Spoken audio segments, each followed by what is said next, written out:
भारत के बारे में नहीं पूछा, धरती माँ के बारे में नहीं पूछा। उन्होंने ये पूछा कि गाजर का हलवा जो ले गए थे बनाकर वो मित्रों में बांटा कि नहीं बांटा। ये फर्क है इंदिरा जी में। और वर्तमान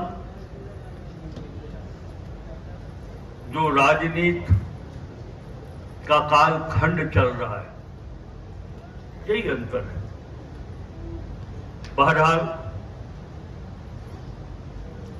आज इंदिरा जी के बलिदान दिवस के अवसर पर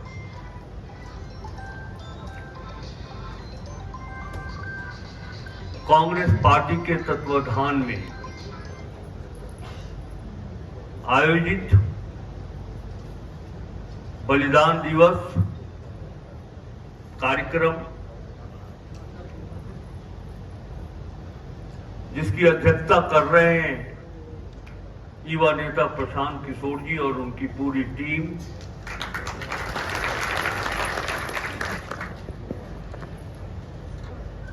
मंच पर आए हुए प्रदेश के वरिष्ठ पार्टी के नेता श्री शशि भूषण राय जी, श्री केदार पासवान जी, श्री विनय सिन्हा दीपू जी और बाकी शेष मंच पर बैठे हुए सभी सम्मानित कांग्रेस जन, हम सभी अपने अतिथियों से वाकिफ हैं। मैं सम्मानित मंच को प्रणाम करता हूं और बलिदान दिवस के अवसर पर उपस्थित पलामू जिले के विभिन्न क्षेत्रों से मैं देख रहा हूं कि पांकी से भी लोग आए हैं, सतवरवा से भी लोग आए हैं, लेस्लीगंज से भी लोग आए हैं, चैनपुर से भी लोग आए हैं, विश्रामपुर के लोग भी यहां उपस्थित हैं। हर क्षेत्र से जो आए हैं कांग्रेस जन, आपको भी मैं प्रणाम करता हूं।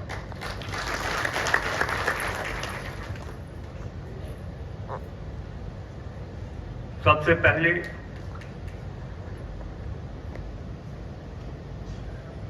इंदिरा जी के बारे में मैं अपनी भावनाएं आपके दिल तक पहुंचाऊं, आपको याद दिलाना चाहता हूं। आज से ठीक 41 वर्ष पूर्व आज यही का दिन था, 31 अक्टूबर 1984 को। उन दिनों मैं छतरपुर विधानसभा क्षेत्र से आपका प्रतिनिधित्व कर रहा था, विधायक था। छठ के सुबह का अर्घ देकर हम लोग घर आए थे। छठ पर्व में आप जानते हैं व्रतियों के साथ साथ परिजन भी रात भर जगे होते हैं। रात भर हम भी जगे हुए थे। अचानक सुबह यह खबर मिलती 9:30 बजे के बाद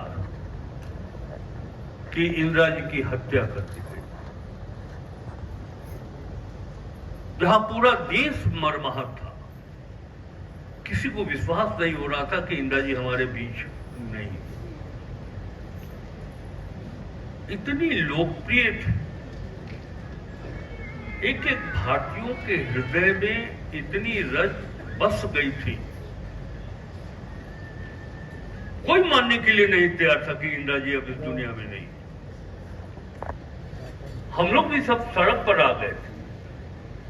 सिर्फ कांग्रेस पार्टी के ही लोग नहीं, विपक्ष के पार्टियों के लोग भी मर्माहत थे। ये क्या हो गया?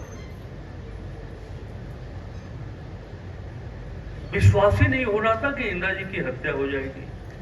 देश की प्रधानमंत्री, जिसकी सुरक्षा में इतने सारे सैन्य बल, पुलिस बल, पैरामिलिट्री के फोर्सेस सब लगे हों, उनकी हत्या कैसे हो सकती है, वो भी घर में सामने से जरा हट जाइए, बंद करिए वीडियो, बंद कर दीजिए, हट जाइए। तो मैं जिनको खास कर संबोधित करना चाहता हूं वो यहां इंदिरा जी के रूप में बैठी हुई।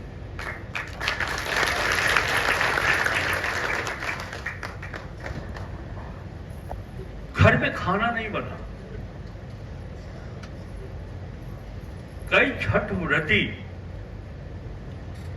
36 घंटे का उपवास रखती हैं, लेकिन देश के जिस भाग में छठ होता है उनके घर में चूल्हा नहीं जला, यानी कि उनका उपवास का दिन और बढ़ गया, वो 48 घंटे का हो गया। इतना प्रेम, ऐसा लगा कि हमारी मां हमारे बीच से निकल गई। घर पहुंचे, स्थिति बहुत ही खराब हो गई थी। हम लोग गली मोहल्ले में जा जा के शांत करवा रहे थे कि देश के लिए उन्होंने शहादत दी है, और वो एक ऐसी महिला थी, एक ऐसी देश की नेतृत्व करने वाली शख्स थी।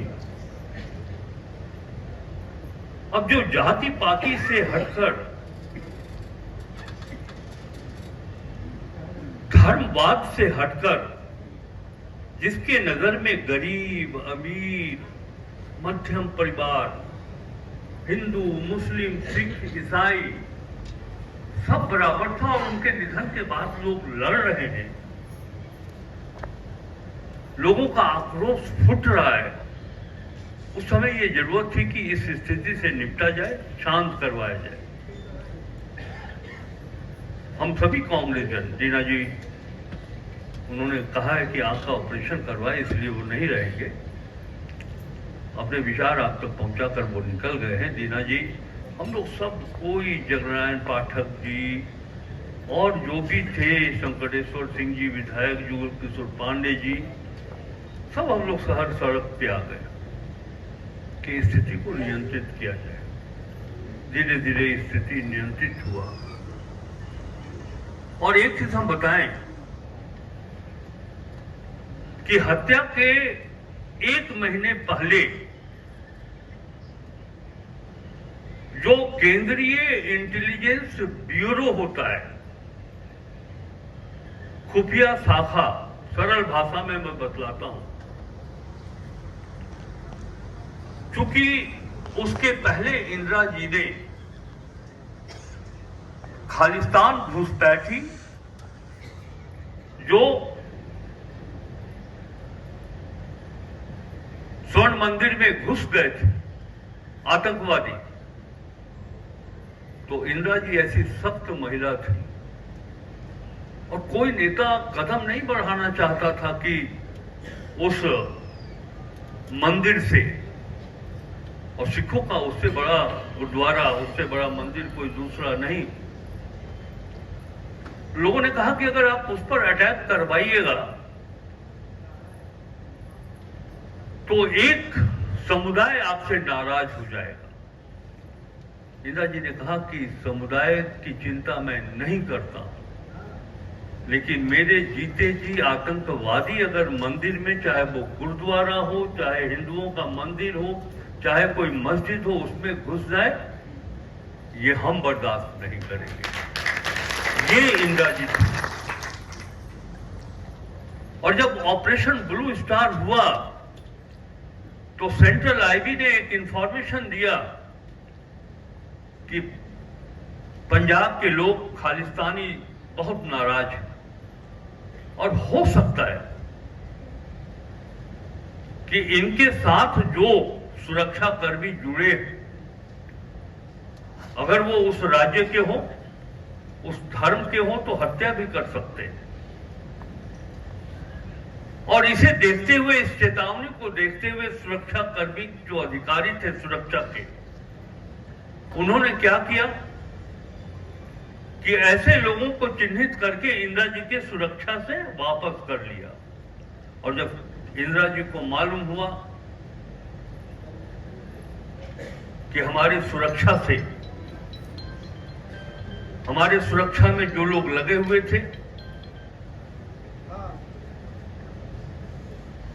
उन्हें वापस कर लिया गया। तब इंदिरा जी ने कहा कि मुझे कोई परवाह नहीं है, लेकिन ये संदेश इंदिरा दे नहीं सकती कि हमारे सुरक्षा में लगे हुए धर्म और जाति के आधार पर लोग हमारी सुरक्षा में लगे, वो कोई भी हो, जो जैसे बहाल थे वैसे ही रहे। इंदिरा जी ने उन्हें हटाया नहीं। और बाद में